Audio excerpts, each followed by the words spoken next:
I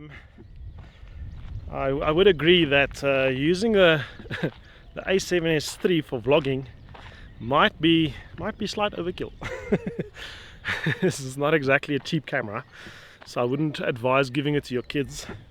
But so every now and then these weird colored marks appear out of nowhere, and it seems to be the issue is inside DaVinci Resolve, as these clips do actually play well in other players. If you know how to fix this, can you please drop me a comment? My prediction is that this is going to be the sort of new workhorse. The previous workhorse was the GH5. Every second videographer that I knew had a GH5, and simply because it was so robust, it just works. It had good video, not good autofocus, but other than that it was perfect. And my theory is that this is going to be the new workhorse. This is going to be the new camera that so we have to go left, yeah. Yes. This is going to be the new camera that everybody buys to do actual jobs with. So naturally what's going to happen is that the vloggers will eventually start using it, especially those that have a little bit more subs than 200, like me. So what attracted me to this package is the A7S III, obviously being a very small camera and fairly lightweight compared to the competition camera with the same specs. And then this lens is obviously a very small and lightweight lens. The only issues I've sort of have with it is the fact that obviously there's no in-lens stabilization. Imagine if the lens also had stabilization, how much more stable it would have been. If that was the case, then you basically wouldn't need a gimbal like ever. So that's one of the drawbacks. The other thing is it's like they say, be careful what you wish for. I wanted a small package, and that's exactly what I got. So if you want to do handheld shots, sometimes it can be a bit difficult. If I want to do camera only handheld shots, I often grab obviously the grip, and then I put my other hand around the lens. But with this camera, it's it's so small that I almost can't get my hands around the lens and the grip. There's no space. So that's a little bit of a drawback. I've got the other lens as well, the 24 to 240. I'll be doing a review on that as well. And yeah, that lens to do handheld with other gorilla pod walking and shots is a lot easier, purely because yeah, I can grip the lens properly.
Okay, so this is the vlogging style.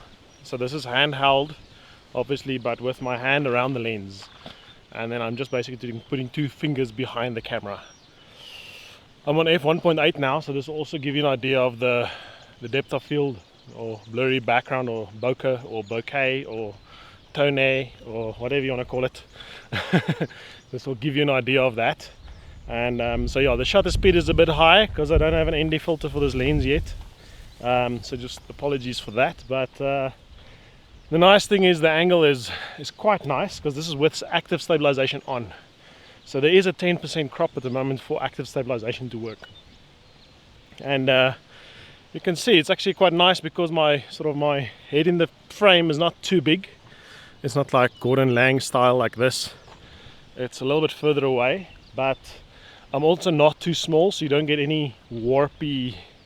So some of the wide angle lenses I've worked with, my hand or my arm is in the shot, but it's it looks like my arm is 10 feet long. So but that's obviously if the lens is like super wide. Whereas with this, it's just wide enough not to actually warp too much. And so I think it's a very good sweet spot for vlogging, is 20mm. And even after the 10% crop, I'm quite happy with the size. Let me just pause on the hand. Even though the package is quite light, the A7S III does have a bit of weight to it, but the lens is quite light, so I think I just not really vlogging fit yet. But as you can see, I can also, if I want to, if I'm in an area where I actually have to explain what's around me, there's enough space next to me. I mean, I can stretch my arm out in front of me without even sort of looking too much at my composition, and it is in shot, so I can actually explain what's around me. So it's for me, this is the perfect lens for vlogging. This is with the Gorilla Pod. To give you an idea, active stabilization on, F1.8, and the shutter speed is 8,000.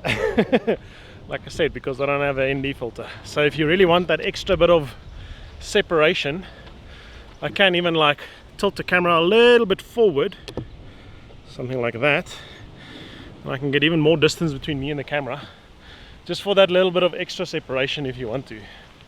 That's obviously quite nice if you are, because I'm a little bit further away, the depth of field is going to be slightly wider, not going to be as blurry. So if I want to show, you know, some waterfalls or something like that, then yeah, this might also work because I'm a little bit smaller in frame and there's a little bit more space around me, and it might be a little bit more in focus. So one thing I did pick up is that I'm not sure if it's the lens that's a problem or the camera, but if you are on a very high f-stop number, like f22 or something, there is a bit of a struggle to focus. It's almost like it hunts a little bit, and I can imagine that is just because obviously the camera adjusts the focus but nothing really happens, so it carries on adjusting it until something does happen, and then it's kind of too late. So hopefully a firmware update on either the lens or the camera will fix that. One of the other positives that I haven't mentioned is that because obviously this is a Sony A7S III, which is really good in low light, it's got the dual ISO that kicks in at 12,800 ISO, and with this lens, because it's f1.8, you can you can almost vlog when it's completely dark. So this is so I'm literally just lighting my face now with my phone screen. I'm just going to a website with a white background and that's all I'm doing, and you can see the focus actually still works fairly well. It's not like as quick as in daylight, but it's fairly good. So you just need some light and it works. Just to give you an example of, I'm going to just switch my, obviously you can see behind me, you can actually see the house, but if I switch my camera on my phone, you can see what my phone sees. It sees absolutely nothing. You can see there's some lines that it sees, like the really bright lines, that's what it sees. And yeah, if I turn around, yeah, there you can see there's some stuff that's seen, but it just gives you a bit of an idea of yeah, just the low light capabilities of this camera. I mean, this was literally just black. That's what the phone sees, is black. So it's really dark out here. I mean, I can't actually even see the lawn with my own eyes.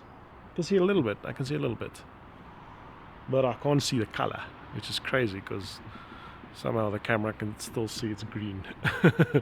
So yeah, low light is actually pretty good. It's pretty good.